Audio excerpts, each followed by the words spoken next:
Hello everyone, welcome to the Mint analysis for 7th March 2022. So our today's highlight is that about the sanctions. तो ये जो sanctions जो भी put किए जा रहे हैं रशिया पे, क्या इससे कितना फर्क पड़ेगा इकोनॉमी के ऊपर, डिफरेंट कंट्रीज की इकोनॉमीज के ऊपर कितना फर्क पड़ सकता है। तो सबसे पहले तो हम ये देखेंगे कि सैंक्शन का मतलब क्या होता है। तो सैंक्शंस वो चीज़ें होती हैं जो किसी भी इकोनॉमी के ऊपर एक वो बैरियर लगा सकती है। It can be a trade barrier या फिर फाइनेंशियल असिस्टेंस के ऊपर बैरियर, या जो उसको सपोर्ट किया जा रहा है इंपोर्ट एक्सपोर्ट्स के ऊपर barrier, travel bans, asset freezes, ये सारी चीज़ें जो हैं ये सैंक्शंस में आती हैं। तो अब इन सैंक्शन से क्या होता है, किसी भी कंट्री के ऊपर अगर ये सैंक्शन लगाया जाता है तो उसकी सप्लाई चेन के ऊपर सबसे बड़ा इफेक्ट पड़ता है, क्योंकि अब उसको इंपोर्ट में भी फ़र्क पड़ेगा और एक्सपोर्ट में भी। अब इंपोर्ट में फ़र्क पड़ेगा तो ऑब्वियसली जो तुम्हें रॉ मटेरियल इंपोर्ट करने थे गुड्स प्रोड्यूस करने के लिए, तो वो सफ़र करेंगे। तो इसलिए उनकी सप्लाई चेन में इफेक्ट पड़ता है, और जो वो इंपोर्ट करना चाहते हैं रॉ मटेरियल उसके ऊपर। तो इससे क्या होता है कि जो एक रिस्क एलिमेंट होता है वो और ज़्यादा बढ़ जाता है। और ये इसलिए ज़्यादा बढ़ जाता है क्योंकि सारी, अगर जैसे इस केस में हम देखें रशिया है, तो सारी कंट्रीज मिलकर जब इन पे कोई सैंक्शन लगाएगी तो उसको वो फ़र्क पड़ेगा अपनी सप्लाई चेन पे और ज़्यादा। क्यों? क्योंकि अब वो किसी दूसरी कंट्री से भी वो रॉ मटेरियल जो है वो इंपोर्ट नहीं कर सकता। तो इस वजह से ये जो कलेक्टिव थिंग जो सैंक्शन लगाए जाते हैं वो इकोनॉमी पे बहुत ज़्यादा असर डाल सकता है, और कैसे डालेगा ये हमने देख लिया। तो अब इसमें दूसरी सबसे इम्पोर्टेंट चीज़ क्या थी जो रशिया पे भी सैंक्शन लगाए जा रहे हैं, उसमें से एक था स्विफ्ट के ऊपर जो है सैंक्शन लगाए जा रहे हैं। तो अब इसकी वजह से जो कंपनीज हैं उनको ट्रेड करने में, यानी कि अपना जो ट्रांजैक्शन है, जो फाइनेंशियल ट्रांजैक्शन है, उसमें जो है फ़र्क पड़ने लग गया है, उनको प्रॉब्लम हो रही है ट्रांजैक्शन करने में। तो इसी वजह से जो वहाँ पे कंपनीज ऑलरेडी एस्टैब्लिश थी, एप्पल और फोर्ड जैसी, वो वहाँ से अब निकलने की सोच रही हैं, क्योंकि उनको अपनी पेमेंट्स में जो है मुश्किल होनी शुरू हो जाएगी। इसलिए तो ये इसलिए जो है ये जो एक सैंक्शन जो चीज़ है, ये जब भी हमारा कोई वॉर आता है तो एक बहुत पावरफुल टूल बन जाता है जब भी तुम किसी और कंट्री को अपनी बात मनवाना चाहते हो। तुम जो उसके स्ट्रैटेजिक डिसीजन जो उसने लिया तुम उसकी तरफ पॉइंट आउट करना चाहते हो कि तुम गलत कर रहे हो, और अगर तुम ऐसा करोगे तो तुम्हें एक ये नेगेटिव इन्फोर्समेंट की तरह तुम्हारे ऊपर सैंक्शन लगाए जाएंगे। तो ये होती है, ये था सैंक्शंस के ऊपर। नेक्स्ट जो है, नेक्स्ट आज की हाईलाइट है कर्ब्स ऑन रशिया में hit FII interest in LIC. तो ये मैंने एक अलग से वीडियो भी बनाई थी कि जो एलआईसी का आईपीओ आ रहा है वो जो है गवर्नमेंट क्यों रिकंसिडर कर रही है डिले करना, और एफआईआई का जो इंटरेस्ट है, यानी कि जो फॉरेन इन्वेस्टर्स हैं उनका जो इंटरेस्ट है एलआईसी में, वो भी अफेक्ट होगा रशिया की वजह से। तो अगर आपको इसको डिटेल में देखना है तो आप मेरी वीडियो में जाके देख सकते हैं एलआईसी आईपीओ के ऊपर। ऑल्दो मैं थोड़ा सा बैकग्राउंड कवर कर देती हूँ इसमें। तो इसमें क्या है कि जो रशिया और यूक्रेन के बीच में वॉर छिड़ी उसकी वजह से जो फॉरेन इन्वेस्टर्स हैं जो वो रिस्क कैरी करते हैं किसी भी बाहर की कंट्री में पैसा लगाने में, वो जो है वो बढ़ जाता है, अनसर्टेनिटी बढ़ जाती है। तो हो सकता है कि आगे जाके उनके जो ट्रेड जो उनके जो पैसा है वो फ्रीज हो जाए दूसरी कंट्री में, तो वो विड्रॉ नहीं कर पाएंगे, अपनी नीड्स को फुलफिल नहीं कर पाएंगे। तो इसलिए जो है वो एक फियर जो है बढ़ जाता है, और अगर फॉरेन इन्वेस्टर्स इंटरेस्टेड नहीं होंगे तो उसकी वैल्यूएशन पे फ़र्क पड़ेगा। अगर आप इसको डिटेल में देखना चाहते हो तो लिंक जो है वो मैं डिस्क्रिप्शन में दे दूँगी, आप वहाँ पे जाके देख सकते हैं। और इससे पहले मैंने एक पहले टेक्स्ट एनालिसिस भी शेयर कर दिया था ग्रुप पे, तो आप वहाँ से टेलीग्राम ग्रुप भी ज्वाइन कर सकते हैं अगर आपको वो टेक्स्ट एनालिसिस चाहिए हो तो। तो नेक्स्ट चीज़ क्या है कि जो वहाँ से स्टूडेंट्स आ रहे हैं यूक्रेन से, उनको और ज़्यादा टेंशन होने लग गई है कि वो अपना लोन रीपे कैसे करेंगे जो उन्होंने एजुकेशन लोन लिया था वहाँ पे पढ़ने के लिए। और उनको अब अपनी डिग्री के बारे में भी काफ़ी अनसर्टेनिटी है कि पता नहीं उनको डिग्री कब मिलेगी कब नहीं मिलेगी। तो इस वजह से वो एक टेंस माहौल बना हुआ है। नेक्स्ट है company CSR performance to come under scrutiny from April. तो सबसे पहले हम इसके लिए समझ लेते हैं कि सीएसआर होता क्या है। सीएसआर होता है कॉर्पोरेट सोशल रिस्पॉन्सिबिलिटी। और ये कॉर्पोरेट सोशल रिस्पॉन्सिबिलिटी क्या होती है कि गवर्नमेंट ने कह रखा है, मिनिस्ट्री ऑफ कॉर्पोरेट अफेयर्स इसको देखती है, तो उन्होंने कह रखा है कि जो भी कंपनी है उसको कुछ ना कुछ जो है कंट्रीब्यूट करना पड़ेगा सोसाइटी की तरफ, apart from generating wealth for its share holders. तो ऐसा इसलिए किया जाता है कि जैसे कोई कंपनी है वो कुछ रिसोर्सेज भी यूज़ कर रही है सोसाइटी के, तो उसको सोसाइटी को कुछ पे बैक भी करना चाहिए। तो वो कैसे पे बैक करेगी, कुछ ना कुछ इनिशिएटिव लेके, या फिर अलग अलग जो है वो सब फैक्टर्स होते हैं जिसमें उनको पैसा जो है वो अलोकेट करना पड़ता है। तो ये एक कंप्लाइंस है, CSR कंप्लाइंस होता है, जो कि मिनिस्ट्री ऑफ कॉर्पोरेट अफेयर्स के अंडर आता है। और हर एक फर्म को इसमें कुछ ना कुछ अमाउंट जो है अपना लगाना पड़ता है, जो कि कुछ परसेंटेज होता है इनके रिवेन्यूज़ का। अब वो कुछ पर्टिकुलर टाइम पीरियड के परसेंटेज का रिवेन्यू होता है, तो वो इनको लगाना होता है। तो अभी तक क्या था कि ये जो कंपनीज हैं, अगर ये बाई चांस अपना CSR कंप्लाइंस फुलफिल नहीं करती, तो वो एक्सप्लेनेशन दे के जो है उस कंप्लायंस से बाहर निकल सकती थी कि इन वजह की वजह से हम पूरा नहीं कर पाए, तो इसलिए हम ये नहीं दे पाए, और गवर्नमेंट वो मान भी लेती थी। बट अब जो है उनके ऊपर मॉनेटरी पेनल्टीज जो है वो लगाने की कहा गया है। और ये जो रूल है ये फरवरी में इंट्रोड्यूस हो गया था। तो अब ये कहा जा रहा है कि जिन्होंने वो फुलफिल नहीं किया है वो स्क्रूटिनी में आना शुरू कर जाएंगी फ्रॉम अप्रैल। तो ये थी नेक्स्ट इम्पॉर्टेंट न्यूज़। इसके बाद है गवर्नमेंट ई मार्केट प्लेस। तो ये एक जो है एक नया सिस्टम है जो गवर्नमेंट लाने का सोच रही है।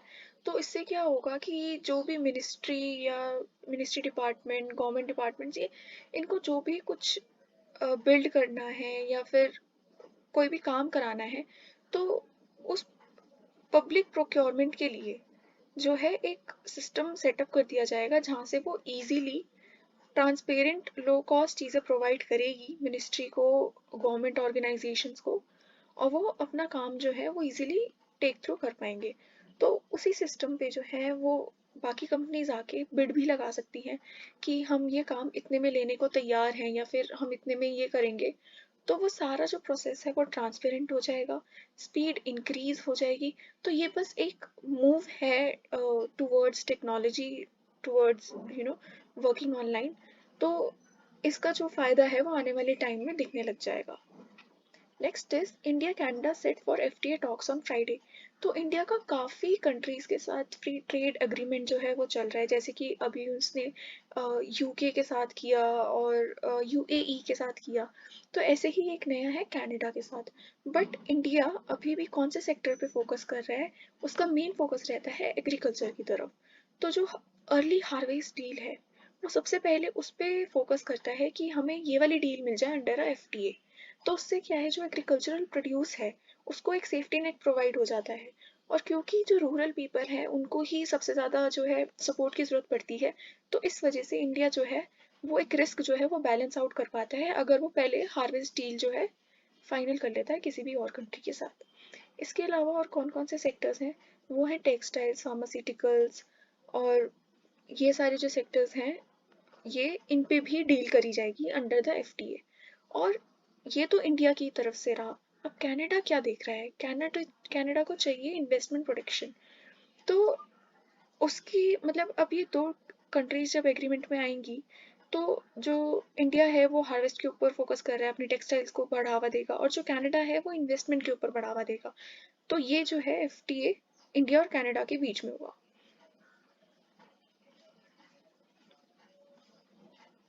Next is CBI arrest former NSA chief executive Ramakrishna. तो अब CBI ने फाइनली रामकृष्ण को अरेस्ट कर लिया है अंडर द कोलोकेशन केस, जिसमें ये कह रहे थे कि जो उनके बैकएंड सर्वर पे है किसी को एक्सेस मिल गया था कुछ ब्रोकर्स फर्म को। तो ये मैंने काफ़ी डिटेल में कवर किया हुआ है 28 फरवरी की न्यूज़ में, वो मैं लिंक में आपको दे दूँगी, तो वो आप वहाँ से देख सकते हैं। अदरवाइज़ अभी की न्यूज़ यही है कि अब फाइनली वो जो चार्जेस हैं वो कंफर्म हो चुके हैं और रामकृष्ण को जो है CBI अब अरेस्ट कर रही है under the colocation case.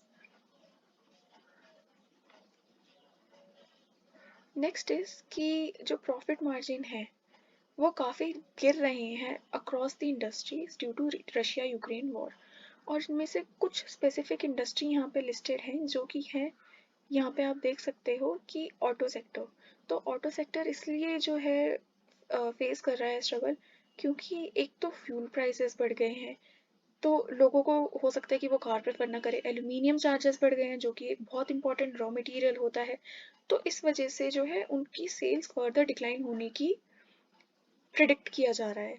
Next is cement companies. तो सीमेंट कंपनीज में जो है एक जो हाई पेटकॉक और कोल प्राइसेस है उसकी वजह से जो है सीमेंट कंपनीज भी अफेक्ट हो रही हैं, तो उनका भी जो सेल्स है वो सेल्स फिगर नीचे नीचे जा सकती हैं।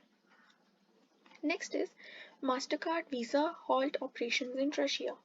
तो अब जैसे धीरे धीरे जैसे स्विफ्ट पे लगाई गई सैंक्शन, अब सारे बिजनेसेस भी हैं जो बॉयकॉट कर रहे हैं रशिया से, एप्पल, फोर्ड और बहुत सारे। तो अब नेक्स्ट जो इस लिस्ट में आए हैं वो है मास्टर कार्ड और वीज़ा। तो मास्टर कार्ड और वीज़ा भी जो है वो अब वहाँ वहाँ पे उन्होंने ऑपरेशंस बंद करने शुरू कर दिए हैं। तो जो भी वहाँ पे इशू हुए हैं कार्ड्स वो अब काम नहीं करेंगे। और अगर कोई कार्ड्स जो है, कोई और कार्ड वहाँ पे जाके रशियन कंपनी में पे करना चाहता है थ्रू मास्टर कार्ड या वीज़ा, तो वो भी नहीं होगा। तो ये रिस्ट्रिक्शंस जो हैं ये as a result of Russia Ukraine war हमें देखने को मिल रहे हैं।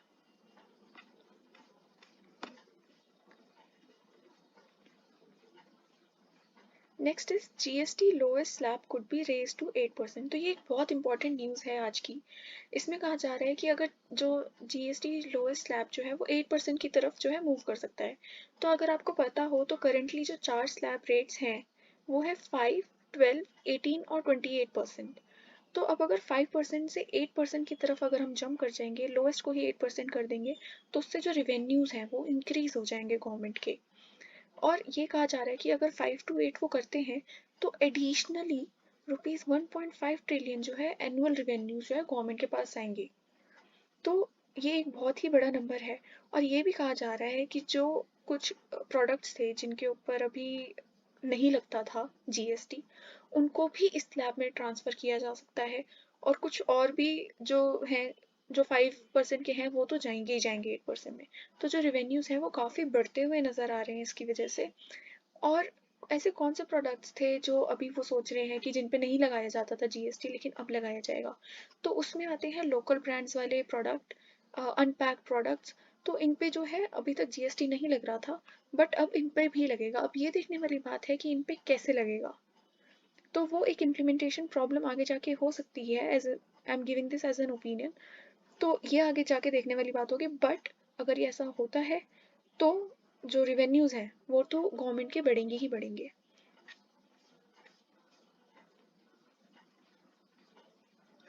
नेक्स्ट इज कि जो प्राइवेट इक्विटी और वेंचर कैपिटल की जो एक्टिविटीज़ थी, तो ये बेसिकली बिजनेसेस में पैसा लगाते थे।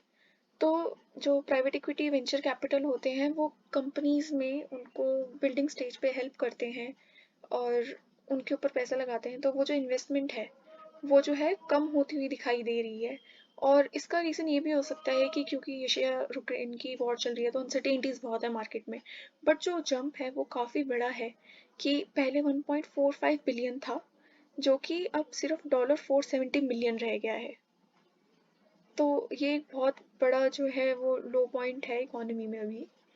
Next is logistics firms look to ramp up tier 2 in city expansion. तो जैसे बहुत सारी इंडस्ट्रीज थी जिनको पैंडमिक की वजह से फ़ायदा हुआ। इनमें से कोई एक फैक्ट्री हमने देखी थी, इंडस्ट्री देखी थी लास्ट टाइम, जो कि थी कंस्ट्रक्शन इंडस्ट्री, जिसकी वजह से फर्निशिंग इंडस्ट्री को भी फ़ायदा हुआ था क्योंकि लोग कंस्ट्रक्शन में काफ़ी काफ़ी ज़्यादा करने लग गए थे पैंडमिक में। नेक्स्ट जो ऐसी इंडस्ट्री है वो है लॉजिस्टिक्स। तो ई कॉमर्स की वजह से लॉजिस्टिक्स पे भी इफेक्ट पड़ा। तो क्योंकि ई कॉमर्स की जो एक्टिविटीज़ हैं वो बढ़ गई थी तो उनको वेयर हाउस की ज़्यादा ज़रूरत पड़ती थी। तो उसकी वजह से जो भी ऐसी फर्म्स हैं जिनके पास लॉजिस्टिक्स थे जैसे कि वेयर हाउसेस वगैरह, तो उनका प्रॉफिट जो है वो बढ़ गया। क्योंकि e commerce at the and इन्हीं सर्विसेज को यूज़ करके आप तक प्रोडक्ट डिलीवर करता है। तो इसकी वजह से हमने ये देखने को मिला कि जो लॉजिस्टिक्स थे वो टीयर 2 में एक्सपैंड कर पाई। और अब वो क्या है, अब उन्होंने रिटर्न्स तो कमा लिए, उनके पास पैसा भी है और धीरे धीरे कंज्यूमर भी हैं वो ई कॉमर्स की तरफ बढ़ रहे हैं। तो इनको इनके पास एक चांस है और ये एक्सपैंड कर रहे हैं टीयर 2 कंट्रीज़ में भी। तो ये एक जो है फ़ायदा है लॉजिस्टिक फर्म्स को because of e commerce industry, जैसे कि कंस्ट्रक्शन इंडस्ट्री में हुआ था जिससे कि फ़ायदा हुआ था फर्निशिंग कंपनीज को। तो ये एक अदर साइड इफेक्ट है of the pandemic. Next is the zero emission trajectory for India. तो इसमें एक बहुत छोटी सी चीज़ मुझे हाईलाइट करनी थी कि ज़ीरो एमिशन की वजह से हम बात कर ही रहे थे कि ईवी जो है उसको पुश मिल रहा है, क्योंकि वो एक तरीके की ग्रीन एनर्जी आप कह सकते हो कि इलेक्ट्रिसिटी यूज़ करता है ना कि कार्बन। तो अब कहा जा रहा है कि by 2040 75% of the new vehicles will be EVs. पर इसमें कुछ ना कुछ जो है, अब गवर्नमेंट ने काफ़ी सारी कंपनीज जो है जैसे परचेज करी, पीएलआई भी दिया लोगों को, कंपनीज को प्रोड्यूस करने के लिए। बट कुछ जो है अभी भी चैलेंजेस जो हैं वो फेस करने पड़ सकते हैं। और उसमें से जो तीन चीज़ें हैं, तीन मेन पिलर्स हैं जिसके ऊपर ईवीज जो है वो बिल्डअप होगी, उनकी जो डिमांड है वो कंसिस्टेंट रह सकती है, वो है टेक्नोलॉजी, इकोसिस्टम और इकोनॉमी। तो हमारे पास टेक्नोलॉजी भी होनी चाहिए ईवीज का, ईवीज जो है मैन्युफैक्चर करने के लिए, इकोसिस्टम भी होना चाहिए, यानी कि जो चार्जिंग पॉइंट्स वगैरह हैं वो भी आपको चाहिएंगे इन द होल कंट्री, तो वो भी ज़रूरी है। और इकोनॉमी, कि जो कंज्यूमर्स हैं फाइनली जाके वो परचेज कर पाएँ, कोई ऐसे ज़्यादा बहुत ज़्यादा इन्फ्लेशन रेट्स ना हो, सप्लाई चेन में डिस्ट्रप्शन ना हो। तो ये तीनों जो हैं बहुत मेजर पिलर्स बन जाते हैं जबकि ज़ीरो मिशन की बात आती है थ्रू ईवीज। तो ये मैं हाईलाइट करना चाहती थी। Next is US looks to provide aircraft to Ukraine. तो यूएस ने जो है अर्ज किया है पोलैंड से कि आप जो है फाइटर जेट्स प्लीज़ यूक्रेन को भेज दो, उसके बदले में हम आपको F-16 जेट फाइटर्स जो हैं आपको देंगे। बट पोलैंड अभी नेगोशिएशन के मूड में है, पोलैंड ऐसा करने को तैयार नहीं है। और मेरे ख्याल से इसकी जो मेजर वजह है वो रशिया का डोमिनेंस भी हो सकता है, क्योंकि रशिया के अगेंस्ट बोलने में सारी कंट्रीज ही कतरा रही हैं, क्योंकि रशिया जो है वो गैस पावर सप्लाई करता है उन सारी कंट्रीज़ को। तो वो जो डोमिनेंस है, रशिया का इन्फ्लुएंस है, वो अभी भी इन कंट्रीज़ में देखने को मिल रहा है, और वो यूक्रेन को जो है रिसोर्सेज प्रोवाइड करने को तैयार नहीं है easily. Next is Iran new deal threatened bye Russian demands over curves. तो एक ये डील की बात हो रही है, ईरान न्यूक्लियर डील, जिसमें कि रशिया का जो है बहुत बड़ा इम्पैक्ट था इस डील के ऊपर। और अब रशिया क्या कह रहा है कि वो ना अपना और ज़्यादा परमिशन मांग रहा है, जो कि इस डील से कुछ लेना देना भी नहीं है इनका।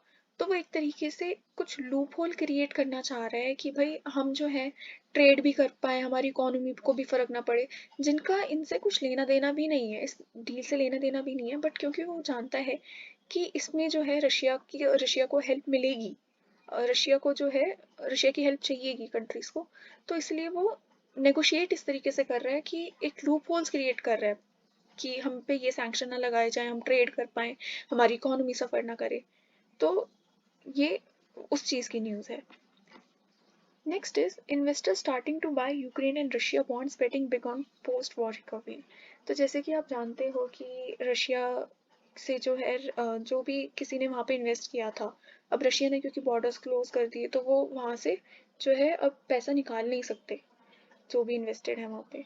बट कुछ इन्वेस्टर्स ऐसे हैं जिन्होंने यूक्रेन और रशिया के फिर बॉन्ड्स जो हैं बाय करने शुरू कर दिए हैं। और ये एक इन्वेस्टर अपॉर्चुनिटी है जो सभी देखते हैं। पैंडेमिक में भी लोगों ने देखी थी, जब प्राइसेस लो चले गए थे, डिस्काउंट रेट्स पे ट्रेड हो रहे थे, तो लोग उनको खरीद के रख रहे थे कि इवेंचुअली जो है मार्केट बढ़नी ही है, तो हम तब बेच के अपनी जो है रिटर्न्स कमा लेंगे।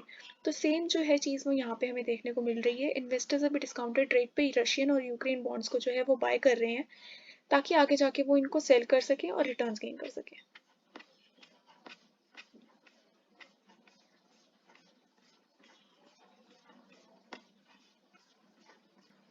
तो आज के न्यूज़पेपर में बस इतना ही था। अगर आपको मेरी वीडियो अच्छी लगी हो तो please hit the like button and subscribe to my channel. अगर आप मेरा टेलीग्राम ग्रुप ज्वाइन करना चाहते हो जिस पे पीडीएफ्स और टेक्स्ट एनालिसिस शेयर होता है, तो आप ज्वाइन कर सकते हैं, लिंक मैं आपको डिस्क्रिप्शन में दे दूँगी। और जो पुरानी वीडियोज़ हैं अगर आप उन पर कोई ब्रशअप करना चाहते हैं तो उनके भी जो लिंक्स हैं वो मैं डिस्क्रिप्शन में दे दूँगी।